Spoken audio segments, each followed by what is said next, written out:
Hello guys, साल नया आ चुका है लेकिन आप पुरानी गलतियों से अगर नहीं सीखते हो तो आप ट्रेडिंग में एक अच्छा कैरियर नहीं बना सकते हो। यहाँ पे मैं आपको 7 गलतियाँ बताने वाला हूँ जो हर नए बंदे करते हैं ट्रेडिंग के अंदर में। और मेरा जो अपना एक्सपीरियंस है ट्रेडिंग के अंदर में, मैंने कौन सी स्ट्रैटेजी सीखी हैं अभी तक के ट्रेडिंग के एक्सपीरियंस है और मैंने कौन सी स्ट्रैटेजी को बार बार यूज़ किया है। साथ ही मैं आपको ये भी बताऊँगा इस स्ट्रैटेजी को आप कैसे सीख सकते हैं। तो मैं यहाँ पर 7 गलतियाँ बताने वाला हूँ। तो वीडियो को सबसे पहले तो लाइक कर दो, चैनल को सब्सक्राइब कर दो।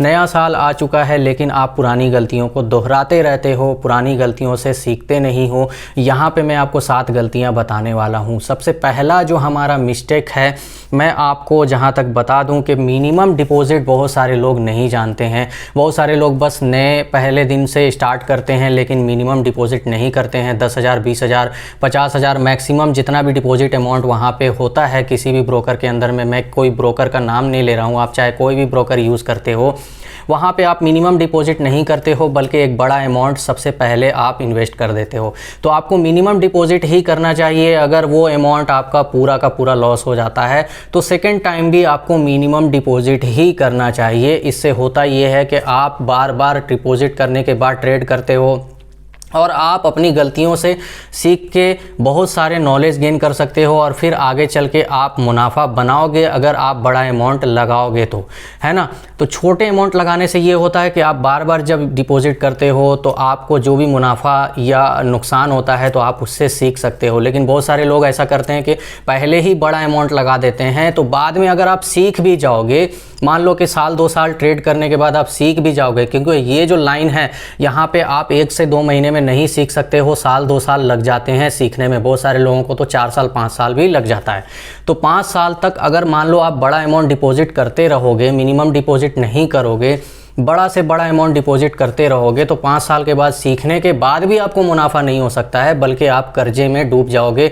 आपको लोन भी लेना पड़ सकता है। बहुत सारे लोग आपको गाली भी देंगे, बहुत सारे लोग आपको घर पे आके परेशान भी करेंगे कि मेरा जो आपने पैसा लिया है वो वापस कर दो, और हो सकता है कि आपके साथ केस मुकदमा भी लग सकता है।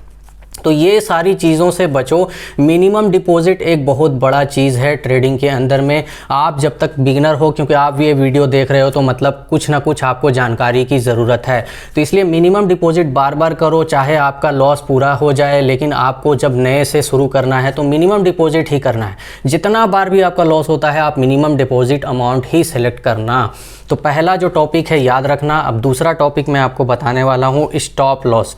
बहुत सारे लोग स्टॉप लॉस क्या लगाते हैं, प्राइस को देखते हैं अपनी स्ट्रेटजी के अकॉर्डिंग, अपने इंडिकेटर के अकॉर्डिंग देखते हैं कि बस अब हमारा मार्केट यहाँ पे आ चुका है और यहाँ से 100% फ्लैक्चुएट होगा और हम ये ट्रेड प्रॉफिट में क्लोज करेंगे, और स्टॉप लॉस को नीचे की तरफ कर देते हैं या फिर ऊपर की तरफ कर देते हैं। मतलब कि स्टॉप लॉस हटाते रहते हैं अपने जो प्राइस हैं, अपनी जो स्ट्रेटजी के हिसाब से अपना स्टॉप लॉस का प्राइस चेंज करते रहते हैं।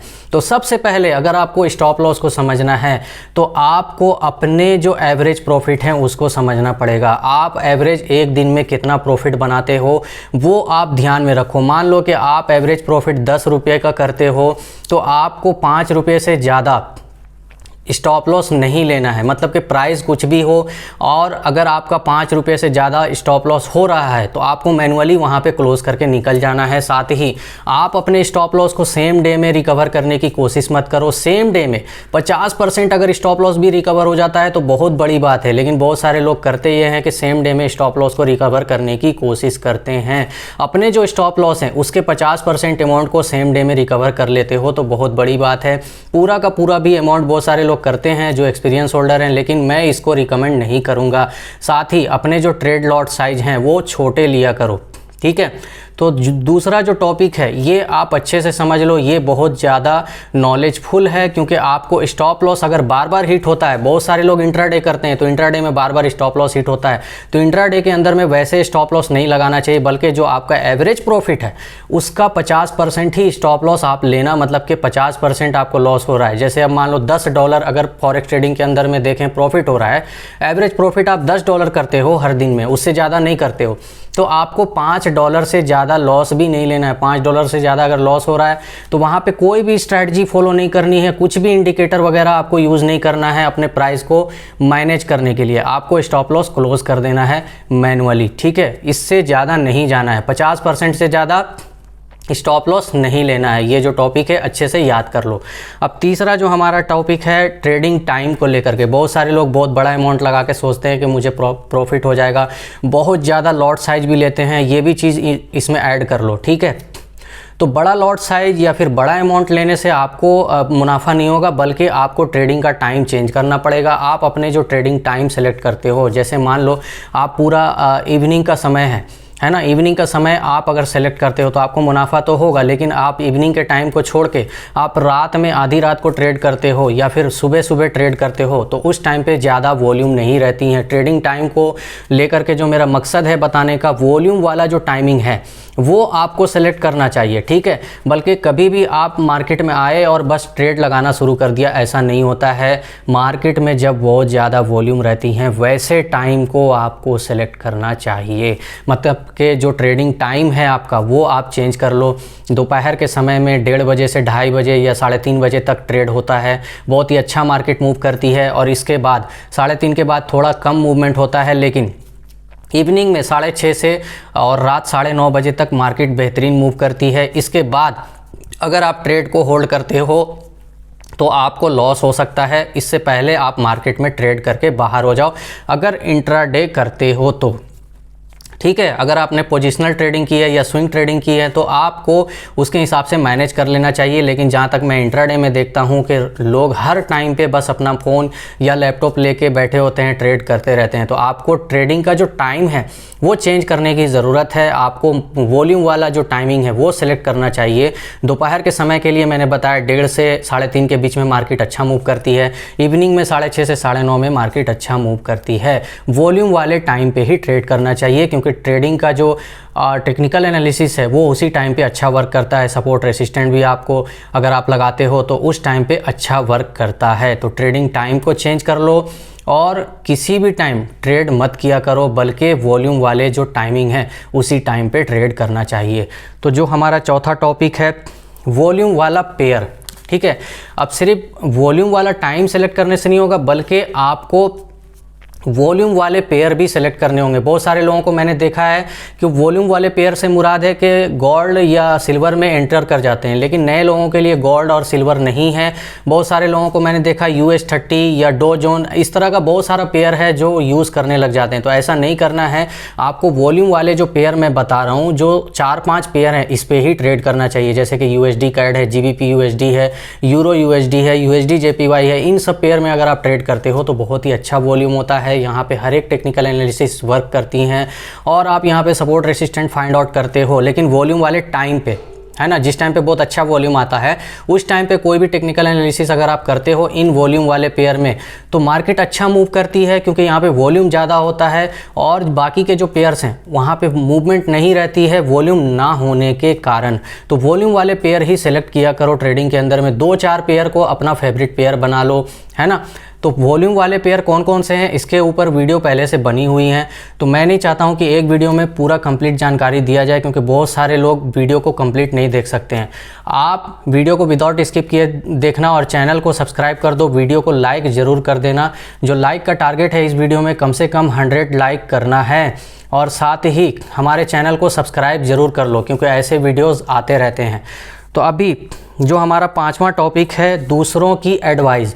दूसरों की एडवाइस से आपको ट्रेड करने से बचना चाहिए। हो सकता है कि आप पहली बार अगर ट्रेड कर रहे हो, आपको ज़्यादा नॉलेज नहीं है, तो आप एक हिंट्स के लिए, मतलब कि सपोर्ट रेसिस्टेंट कहाँ है, कुछ ऐसे प्राइस हैं जो आपको नहीं पता है, तो आप हिंट्स लेने के लिए दूसरे की एडवाइस को फॉलो कर सकते हो कुछ टाइम के लिए। लेकिन कोशिश करनी है कि आपको अपने से सीखना है। जो भी टेक्निकल एनालिसिस हैं आपको सीखने से रिलेटेड वीडियो मैं बनाता रहता हूँ। हमारे चैनल पे बहुत सारी ऐसी वीडियो हैं, और लास्ट टाइम मैं आपको ये भी बताऊँगा कि आप कैसे मेरी अपनी स्ट्रैटेजी जो मैं यूज़ करता हूँ उसको सीख सकते हो। तो कभी भी दूसरों की एडवाइस से बचो। साथ ही बहुत सारे ग्रुप आपने ज्वाइन किए हैं, वहाँ पे मैसेज आते हैं कुछ टाइम पहले और आप बाद में उस मैसेज को या फिर सिग्नल को फॉलो करते हो, मतलब कि सिग्नल के लिए आप दूसरों की एडवाइस यूज़ करते हो, कॉल करते हो, सर आप मुझे ये जो पेयर हैं GBP USD हैं या गोल्ड हैं इनके एनालिसिस बता दो आज के, मैं ट्रेड कर लूँगा। ऐसा लगता है मानो मैं उनको गाड़ी स्टार्ट करके दे रहा हूँ, उनको चलाना नहीं आता है। तो इस तरह का चीज़ नहीं होना चाहिए। दूसरों की जो एडवाइस है वो कम फॉलो करनी चाहिए। स्टार्टिंग में अगर थोड़ा बहुत आप करते हो तो चलता है, लेकिन हिंट्स के लिए करना, उस कॉल को फॉलो मत करना, बल्कि ये देखने के लिए करना कि ये जो बंदा सिग्नल दे रहा है तो आखिर यहाँ पे ये क्या चीज़ें फॉलो हो रही हैं, कौन सी स्ट्रैटेजी फॉलो हो रही हैं जो ये कॉल ये बंदा दे रहा है। तो सीखने की कोशिश करनी चाहिए दूसरों की एडवाइस से, ना कि उस सिग्नल को फॉलो करके अपना पैसा लॉस कर लो। तो इन चीज़ों से बचो, ठीक है। अब नेक्स्ट जो हमारा टॉपिक है, फैमिली इम्पोर्टेंट है ना, मतलब कि वीकेंड पे आप बहुत ज़्यादा ट्रेड करते हो और उन ट्रेड में ऐसा फंस जाते हो कि आप अपने फैमिली को समय नहीं दे सकते हो।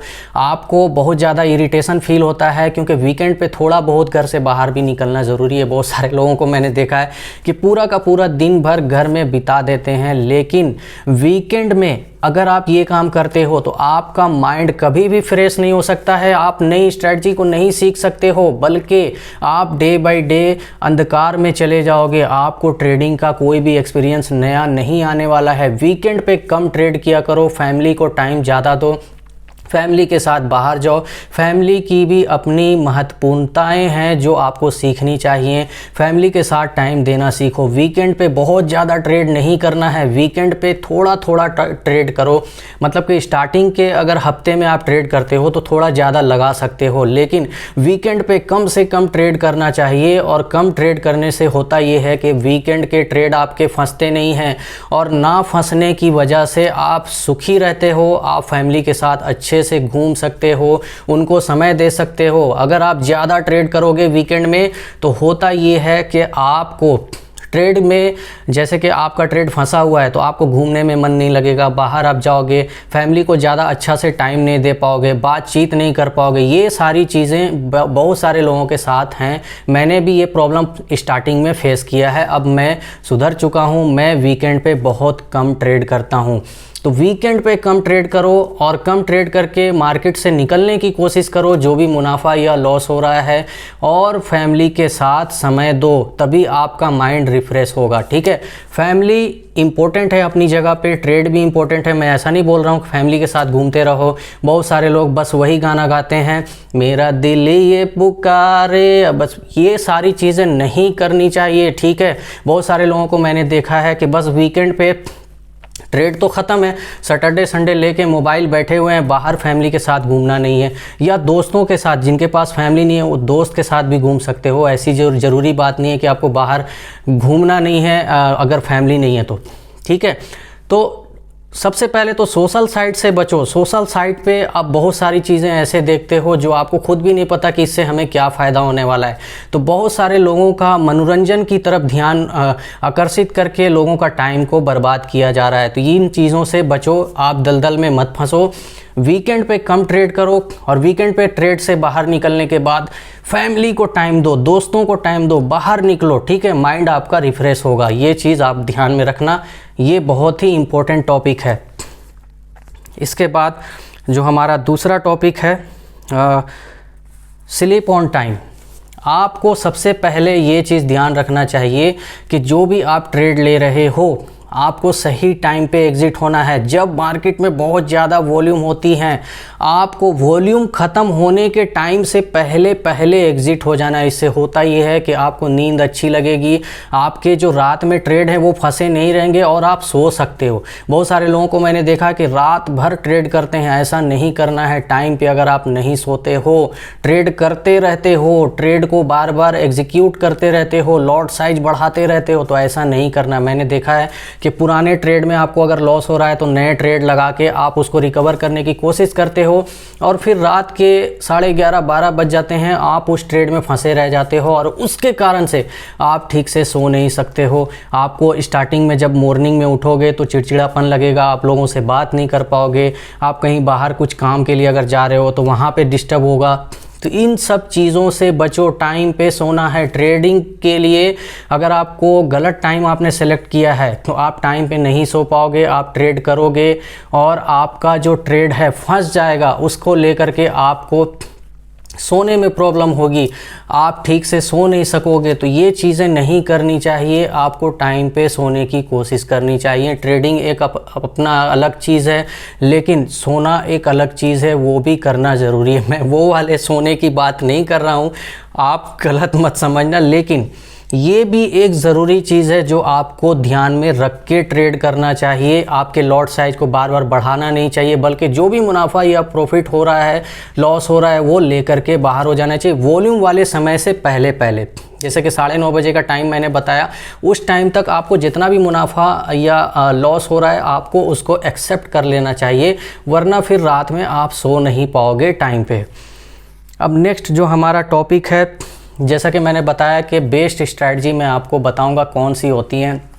तो बहुत सारे लोग मूविंग एवरेज यूज़ करते हैं, बहुत सारे लोग बोलिंगर बैंड यूज़ करते हैं, और बहुत सारे लोगों को मैंने देखा है सुपर ट्रेंड और पता नहीं क्या क्या फिबोनाची, बहुत सारे ट्रेडिंग स्ट्रैटेजीज़ लोग यूज़ करते हैं। लेकिन मेरी अपनी जो एक्सपीरियंस है इतने सालों में, मैंने भी बहुत सारी स्ट्रैटेजीज़ यूज़ की हैं, और कुछ ऐसी स्ट्रैटेजीज़ हैं जो मैंने खुद से बनाई हैं, उनको मतलब कि डिवाइड करके, जैसे कि आप मान लो बोलिंगर बैंड है, बोलिंगर बैंड के साथ में मैंने मैकडी लगा लिया, मैकडी के साथ में आरएसआई लगा लिया। इस तरह से मैंने भी बहुत सारी स्ट्रैटेजी बनाई हैं और उस पर मैंने काम किया है।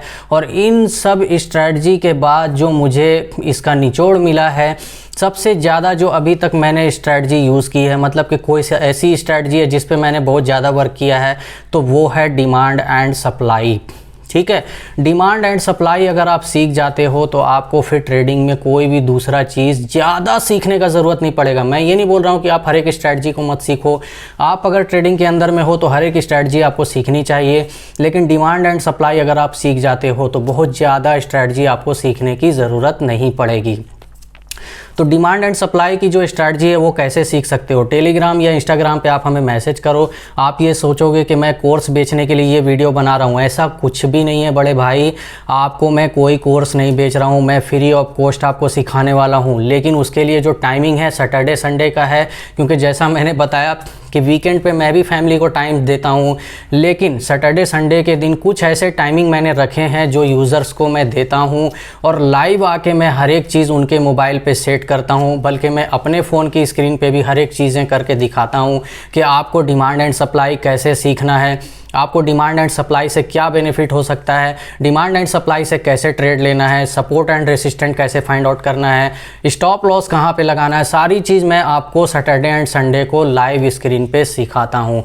तो वीडियो अगर अच्छा लगा तो लाइक कर दो, लेकिन मैंने जो बताया है, लाइक बटन तोड़ो, लाइक बटन को उड़ा दो, कुछ भी करो, लेकिन आपको लाइक ज़रूर करना है इस वीडियो को, वरना फिर इस तरह की वीडियोस आपको यूट्यूब पे नहीं मिलेंगी। और आपका सबसे बड़ा जो मिस्टेक है वो तो मैंने बताया ही नहीं, मैं भूल गया। आप कभी भी पूरा वीडियो नहीं देखते हो। किसी भी स्ट्रैटेजी वाले वीडियो पे मैंने देखा है कि बहुत ज़्यादा व्यूज़ नहीं आते हैं। लोगों को बस यही पसंद है, ये ब्रोकर स्कैम कर गया, वो ब्रोकर स्कैम किया, वैसे ब्रोकर पे जो वीडियो बनाते हैं वैसे वीडियोस पे बहुत ज़्यादा व्यू आ रहे हैं, मैं देख रहा हूँ। जो स्ट्रैटेजीज़ वाले वीडियोस हैं उसको नहीं देखते हो आप लोग। तो अब क्या करना है, अब जितने भी हमारे वीडियोस हैं जहाँ पे कम व्यूज़ हैं, आप समझ जाओ कि इसमें कोई स्ट्रैटेजी है और वो वीडियो आपको देखनी है। तो ये आपकी सबसे बड़ी गलती है। आप किसी भी यूट्यूब चैनल को ज्वाइन करते हो, मैं खास के मेरा अपना नहीं बोल रहा हूँ, आप किसी भी चैनल को ज्वाइन करते हो वहाँ पे स्ट्रैटेजीज़ वाली वीडियो को स्किप कर देते हो, और बाकी जो आपके अदर वीडियोस होते हैं जहाँ आपको नहीं देखना चाहिए ज़्यादा, आप उसी वीडियोस को देखते हो। तो मैंने बताया कि आप इन सब चीज़ों से बचो, और जो भी गलतियाँ मैंने बताई हैं इससे सीखने की ज़रूरत है। अगर इस गलतियों को आप बार बार दोहराते हो तो आने वाले साल में आप सक्सेस नहीं हो सकते हो। तो मैं उम्मीद करूँगा आपका जो ये साल है बेहतर से बेहतर गुजर सके, और जो गलतियां मैंने बताई हैं एक भी उसमें से गलती आपको नहीं करनी है, दोहरानी नहीं है उन गलतियों को, ताकि आप इस साल में 2023 में मुझसे भी अच्छा ट्रेडर बन सको। जितनी मेरी भी नॉलेज है उससे भी ज़्यादा आप नॉलेज गेन कर सको, मेरी दुआ है। और मिलते हैं अब हम लोग नेक्स्ट वीडियो में। लाइक ज़रूर कर देना, चैनल को सब्सक्राइब कर दो। Okay, thanks.